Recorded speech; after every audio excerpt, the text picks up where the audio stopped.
Thank you all very much for your presentations, helping us try to understand some of the complexities of this legislation. Mr. Boyd, if I might ask you, address you first. So the Canadian Association of Chiefs of Police and others have pointed out that while personal possession limits are set at 30 grams, Bill C-45 places no limit on the amount of marijuana a person is allowed to possess inside his or her home. So do you foresee an increase in criminal activity resulting from the combined effect of allowing home cultivation while not setting any limit on the amount of cannabis permitted for personal possession while at home? I don't. I understand the argument that that there will be people who will use that as a reason to essentially grow in their own homes, and to much of this is going to depend on the ability to meet consumer demand. And to the extent that a place like British Columbia, where I live, has taken a position that there will be a sufficient number of retail outlets, that they will compete with the current illicit market in terms of price, I don't think that should be an issue. I mean, I think, again, it might be useful to contrast this with alcohol. It's not a concern we would have. And it's a more toxic drug. The question sort of presupposes a focus, understandably and logically, on what we have now, the illicit realm. What I'm suggesting is we're in a state of transition, and we don't know precisely how that transition will take place.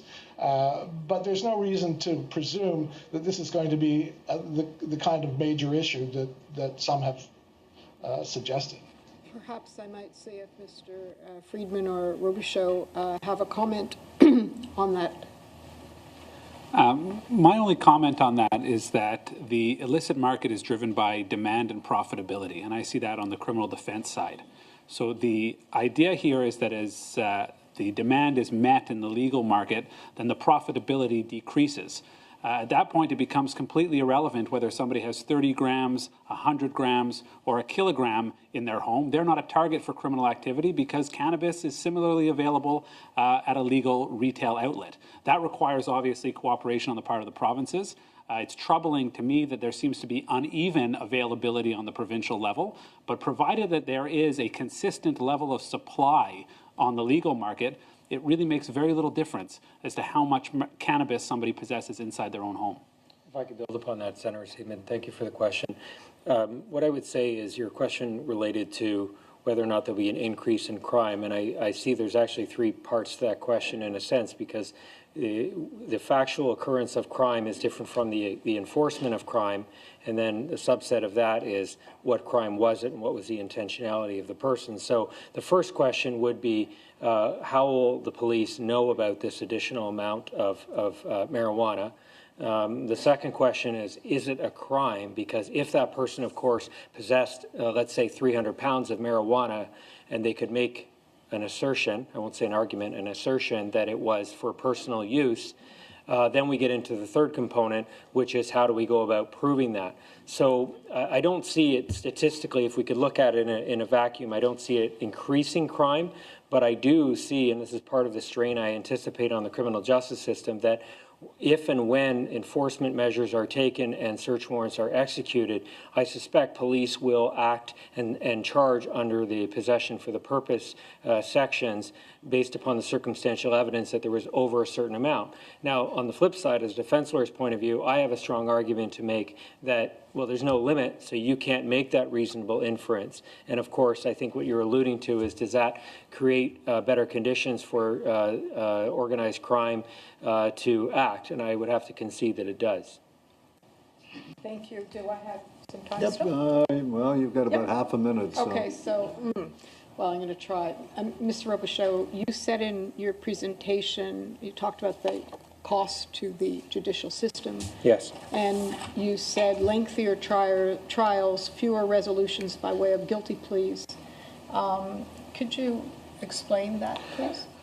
There's a lot to be said about this, but I think one analogy that we could draw is if we look back maybe 20 years or so and impaired driving never really got the stigmatization that other criminal offenses do.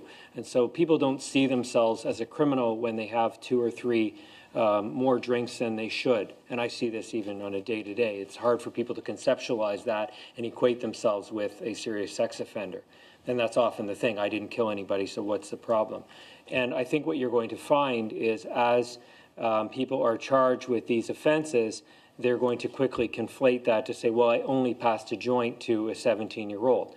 Now, from a personal point of view, I don't think that that should be part of criminalization whatsoever. But by the definition, certainly passing that 18-year-old, passing the 17-year-old to the joint is very much a criminal, and a serious one at that.